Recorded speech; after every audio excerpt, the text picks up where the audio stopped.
What's going on, guys? It's Hai, and welcome back to another adventure-filled day in Hanoi. Today is kind of a in-between day where nothing's really planned, so I thought, why not? Let's go on a food adventure. For our first location, we're at Bun Bo Nam Bo, and this is a restaurant specializing in bum, which is essentially a vermicelli bowl.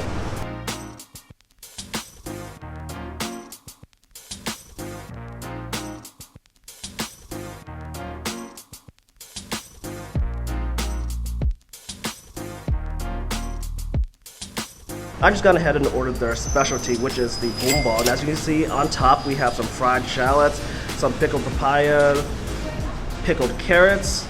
We got the beef, of course, some bean sprouts, lettuce, and on the bottom is the vermicelli noodles.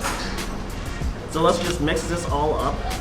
Make sure we get a little bit of everything. And it looks like, yeah, there is some sauce at the bottom. And let's just go ahead and try some little bit of meat, a little bit of shallots, and the vermicelli noodles.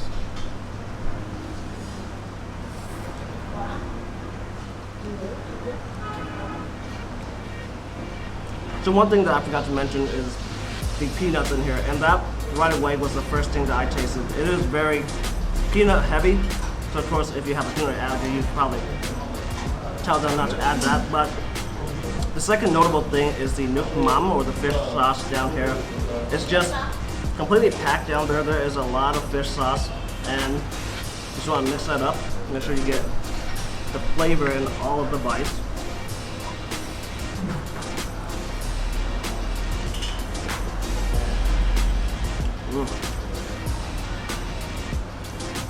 So this one has a sweeter fish sauce.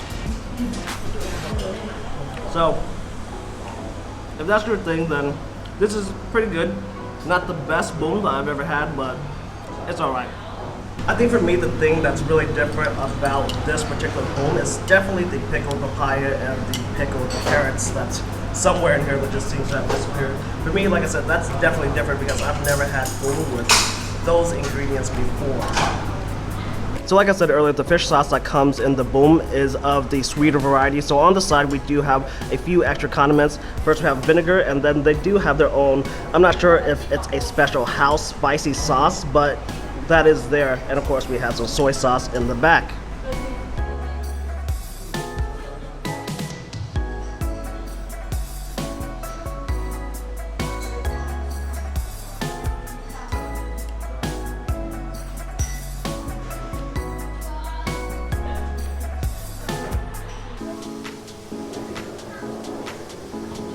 And that was bun bo, and to be honest, it pretty much tastes like every other vermicelli bowl that I've ever had. Nothing really mind-blowing, but on a hot, sunny morning day like this, it's kind of refreshing. And at 60,000 dong per bowl, or about $2.58 currently, it's not too bad.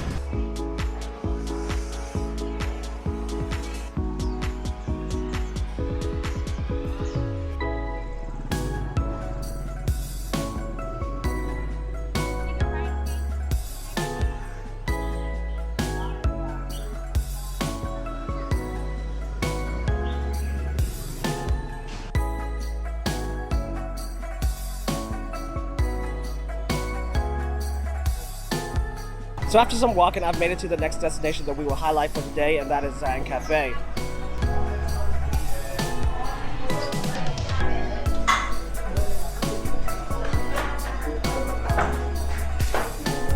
Giang Cafe is of course known for its egg coffee, as the owner of the cafe actually invented the egg coffee. But as you can see by the menu, there are actually a lot of other options. Even so, there are a variety of options. I've just gone ahead and ordered the classic egg coffee because of course you have to order the egg coffee when you're at Giang Cafe. And I've gone ahead and ordered the two different variations. One is the hot, and I of course just had to get the cold egg coffee because it is blistering hot outside. Let's first start with the iced egg coffee, and you may not be able to tell, but the ice that was in here is pretty much gone because, like I said, it's so hot, but there are a few chunks left, so we're just going to mix this up. It's very thick, and let's taste this.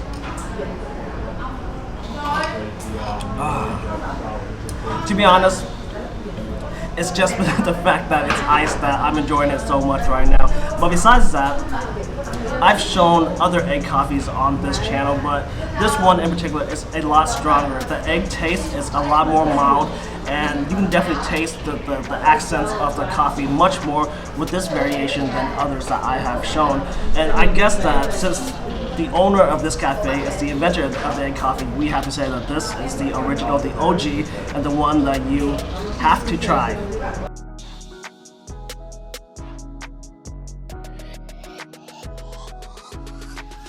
Next up, we have the hot egg coffee. And as you can see, it comes in a little bowl tray of actually hot water. So this just helps to keep the coffee itself even a little bit warmer.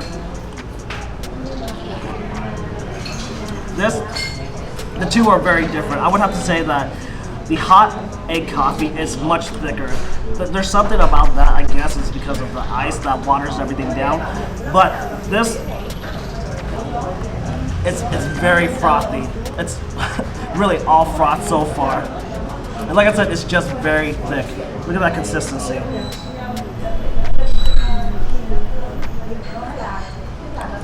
But even on a hot day like this, I would say that this, it's not too bad. It's actually warm. It's not super hot, fresh off the pot coffee. So I'll still say that this is very enjoyable.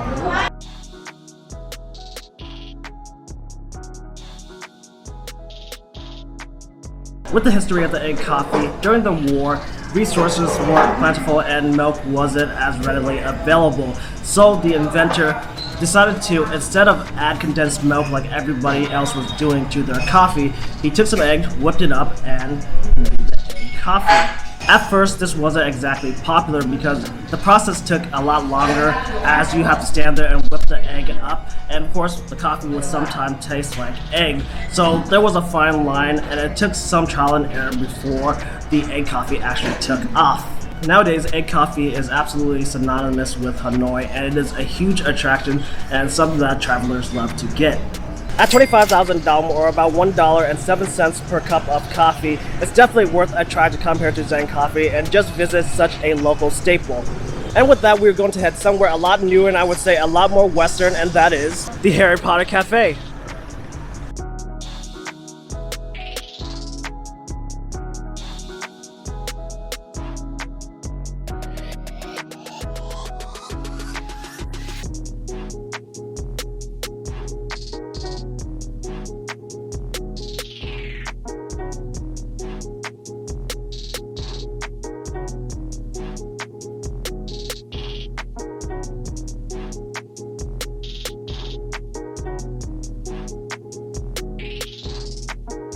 So for this location, we decided to go with two different drinks.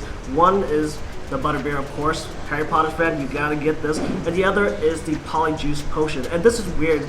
If you look on their menu, there are little stars that indicate that one is like a fan favorite of the restaurant and what people really like. And the polyjuice potion is very popular, whereas the butterbeer surprisingly is not.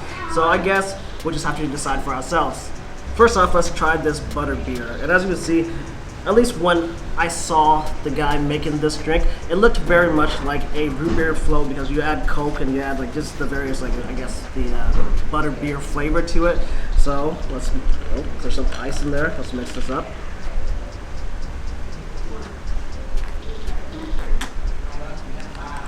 Very much like a root beer float. There's a sourness to it. It's a fruity flavor that I can't just pinpoint right now. For me personally, you have to consider this as a Harry Potter inspired themed cafe because I highly doubt that any of this is really copyright friendly.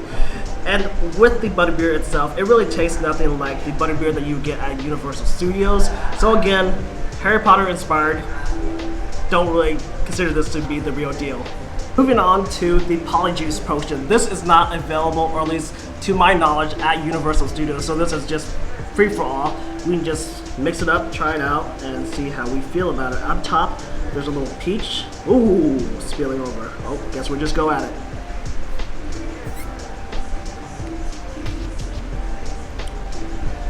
Kind of like a sugary smoothie. that's really all I have to say about it. Just a very sugary mixed drink. It's kind of hard to just pinpoint what this is because again, it's polyjuice potion. It's really anything you want it to be.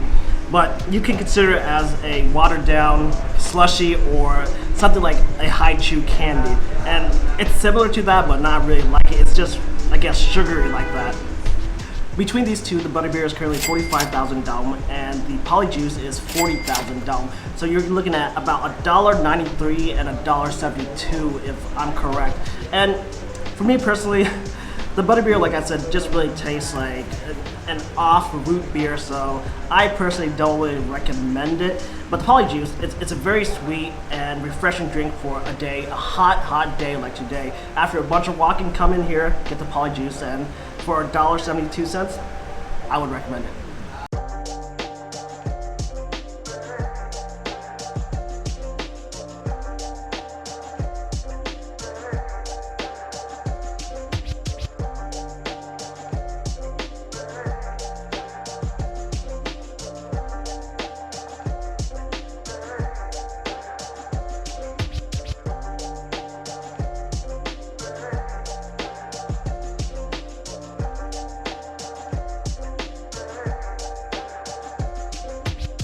So after a couple hours of resting and let the food that we ate this morning digest, we are back at it again for dinner, and the first stop is Bun Cha Dac Kim.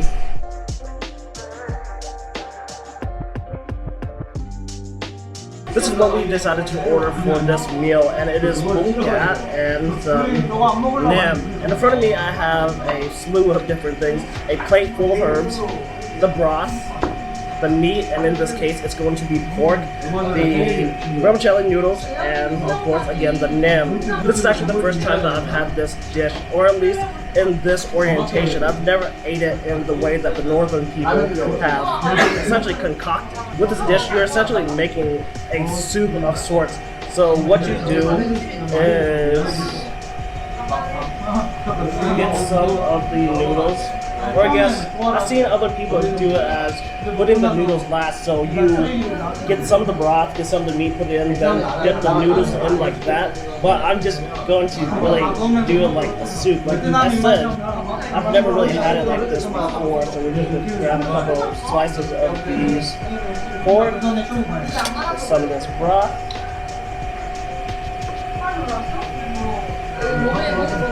and just eat it like so. So let's see what we get with this.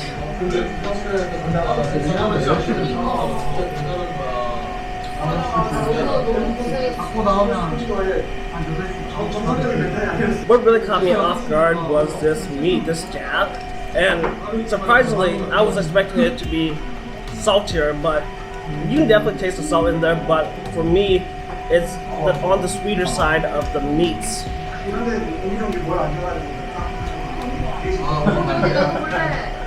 The meat is definitely sweet. The noodles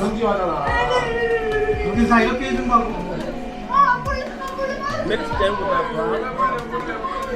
And that's why you're really going to get the saltiness from this meal, from that broth. And just mixing it with the sweet meat makes a very interesting meal.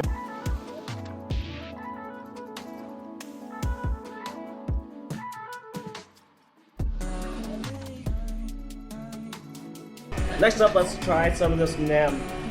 And you can kind of think of this as a egg roll. I mean, it's fried wrapping paper with some meats in it, so let's...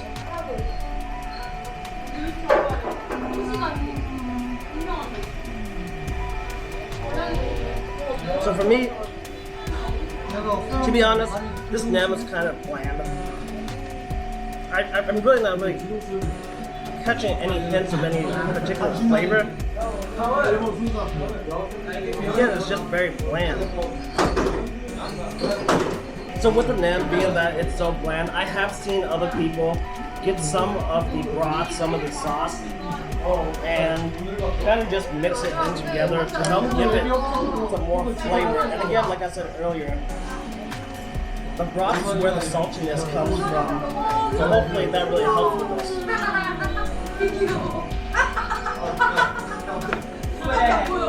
Much better. Again, this is my first time actually having Bun Cha, and maybe it's just me, maybe it's my ignorance and I'm eating it wrong, but I would personally say that this is a miss. And at 100,000 dong, or about $4.30, I don't know if I would say that this is worth it.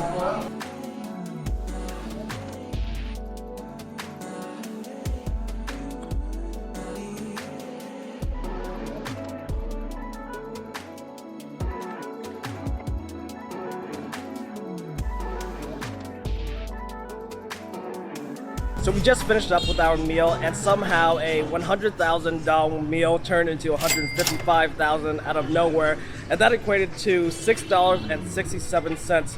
So, what can I say? The food wasn't exactly my favorite. It's a little bit bland. Maybe I was just eating it wrong, but at the end of the day, with that price hike out of nowhere, I don't know if I can really recommend this spot.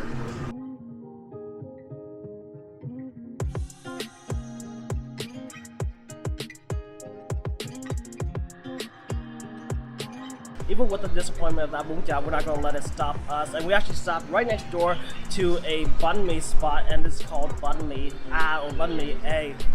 I decided to go for the Banh Mi Dac Kim, and that's just the special. And as you can see, it has a mix of everything. So let's see how it goes.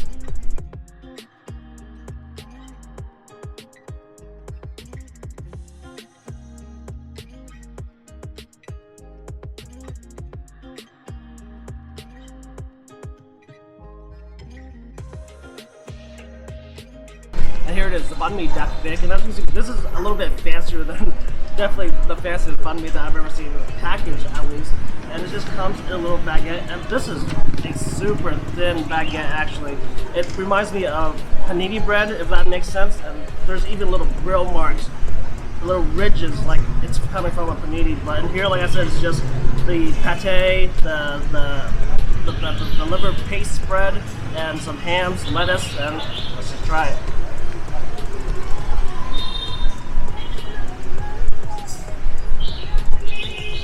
So first off, I would say that the taste caught me off by surprise because it seems like this restaurant has added their own special spicy house sauce, so it provides a little bit of a kick. It's nothing that crazy because I myself do not really eat spicy food, but this is it's very mild spicy. You can just really slightly feel it on the tip of your tongue. In terms of taste, I would say that this is probably the mildest tasting banh mi that I've ever had. Everything, it's a little bit on the plain side, but it's surprisingly enjoyable to me. Like, this is probably one of the better banh mi's that I've ever had. Like, even the little pickled carrots and whatnot, it's very mild pickled taste. So again, it's just hard to explain, but enjoyable. I would say at 30,000 dong or $1.29, this is better and more worthwhile than its direct neighbor, the Bun Cha spot. And with that, we are going to end the food vlog here. Sorry, no dessert because there is actually a rainstorm expected to hit at any second, so we gotta get back and put all this camera gear away. I hope you guys have enjoyed this video. If you did, give it a thumbs up, share it around, comment down below any thoughts or questions you may have. Leave down below any suggestions that you have for places that I should hit up here in Hanoi. Don't forget to subscribe to this channel for more content. Thanks for watching this video, and see you guys in the next one.